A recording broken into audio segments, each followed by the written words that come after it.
सो welcome back friends. तो last video में हमने नीट 2019 के क्वेश्चन किए थे cell cycle and cell division chapter के।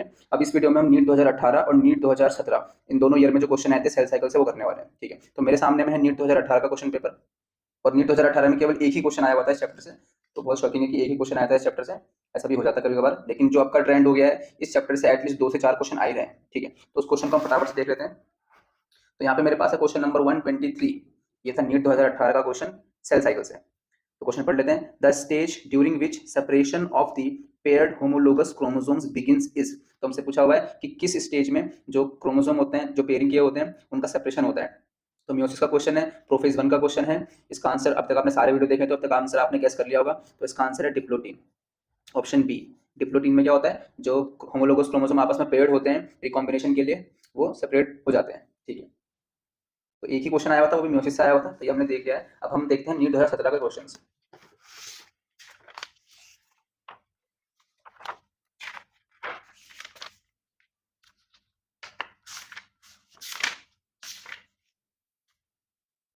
तो ये हमारे सामने अब नीट 2017 का क्वेश्चन पेपर, इसमें भी हम देखेंगे सेल साइकिल के क्वेश्चन। तो इस चैप्टर से ऑलमोस्ट 3 क्वेश्चन आए थे नीट 2017 के क्वेश्चन पेपर में। ठीक है, तो उन तीनों क्वेश्चन को फटाफट से देख लेते हैं। तो पहला क्वेश्चन ये रहा। ये हम कह सकते हैं कि सेल साइकिल से रिलेटेड क्वेश्चन है, लेकिन शायद ये एनसीईआरटी में ना दिया हो। तो एक बार क्वेश्चन को देख लेते हैं, इंपॉर्टेंट क्वेश्चन है। ठीक है, तो क्वेश्चन क्या है, क्वेश्चन है anaphase promoting complex APC is a protein degradation machinery necessary for proper mitosis of animal cells. If APC is defective in a human cell, which one of the following is expected to occur?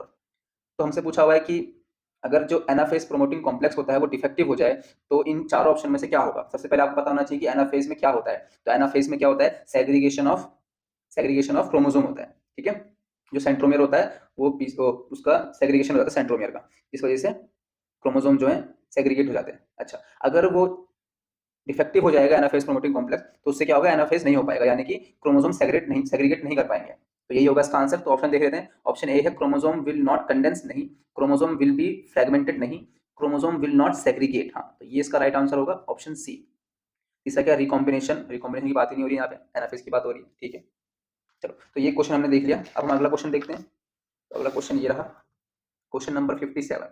तो ये रहा cell cycle का एक और question NEET 2017 के paper में।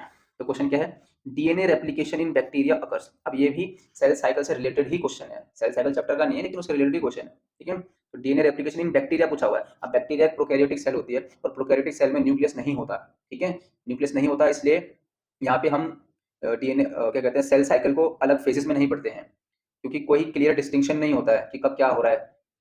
तो यहाँ पे जो राइट आंसर होगा इसका, ड्यूरिंग एस फेज तो नहीं हो सकता, क्योंकि यहाँ पे क्लियर डिस्टिंक्शन नहीं है फेजेस में। ठीक है, विद इन न्यूक्लियोलस नहीं, प्रायर टू फिजन, हाँ, ये इसका राइट आंसर हो जाएगा कि फिजन से पहले, फिजन होने से पहले जो है डीएनए रेप्लिकेशन हुआ है। ठीक है, तो ये एक और क्वेश्चन था जो सेल साइकिल से रिलेटेड ही था, इसलिए मैंने इस क्वेश्चन को ले लिया।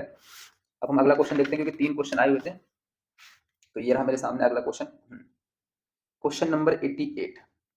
ये थोड़ा अच्छा क्वेश्चन है, आसान है ये भी। Which of the following options gives the correct sequence of event during mitosis. अब हमें माइटोसिस में जो इवेंट्स होते हैं उनके बारे में दिया हुआ, हमें करेक्ट सीक्वेंस बताना है। तो फटाफट से मैं आपको पूरा माइटोसिस रिकॉल करा देता हूँ। तो माइटोसिस में प्रोफेज, मेटाफेज, एनाफेज और टीलोफेज, ये 4 फेज होते हैं। तो किसमें क्या क्या होता है, सबसे पहले प्रोफेज में हम बात करें तो डीएनए कंडेंसेशन स्टार्ट हो जाता है और न्यूक्लियर मेम्ब्रेन डिसअपियर होना स्टार्ट हो जाती है। ठीक है, प्रोफेज के एंड होते होते डीएनए अच्छी तरह कंडेंस हो जाता है और जो हमारी न्यूक्लियर मेम्ब्रेन है वो भी डिसअपियर हो जाती है। फिर मेटाफेज की शुरुआत होती है। तो मेटाफेज में क्या होता है, मेटाफेज में क्रोमोसोम क्लियरली विजिबल होने लग जाते हैं हमको, और जो क्रोमोसोम है वो मेटाफेजिक प्लेट की तरफ अलाइन होना स्टार्ट हो जाते हैं। ठीक है, और जो स्पिंडल फाइबर है वो काइनेटोकोर से अटैच हो जाते हैं। फिर अगला फेज आता है हमारे पास एनाफेज। एनाफेज में जो है क्रोमोसोम सेग्रीगेट हो जाते हैं, यानी कि जो हमारा सेंट्रोमियर है वो ब्रेक हो जाता है। ठीक है, फिर उसके बाद टीलोफेज होता है। टीलोफेज में क्रोमोसोम जो है अपोजिट पोल्स पे पहुंच जाते हैं और फिर से जो है कंडेंस होना स्टार्ट हो जाते हैं। सॉरी, कंडेंस नहीं, डीकंडेंसेशन स्टार्ट हो जाता है। तो यही होता है, तो देख लेते हैं। तो पहला है condensation, nuclear membrane disassembly, crossing over. Crossing over नहीं होता है, क्रॉसिंग ओवर म्योसिस में होता है, तो ये नहीं हो सकता। Condensation, nuclear membrane disassembly, arrangement at equator, बिल्कुल सही। सेंट्रोमियर डिवीजन, बिल्कुल सही। फिर सेग्रीगेशन, बिल्कुल सही है। टीलोफेज, हाँ, ये इसका राइट आंसर होगा। सबसे पहले कंडेंसेशन हुआ डीएनए का, उसके साथ ही साथ न्यूक्लियर मेम्ब्रेन डिसअपियर होना स्टार्ट हो जाती है। फिर उसके बाद मेटाफेज होता है। मेटाफेज में अरेंजमेंट एट इक्वेटर होता है। फिर उसके बाद एनाफेज होता है जिसमें सेंट्रोमियर डिवाइड हो जाता है, रीसेट हो जाता है। सेंट्रोमियर डिवीजन होता है एनाफेज में, और सेग्रीगेशन हो जाता है एक क्रोमोसोम का।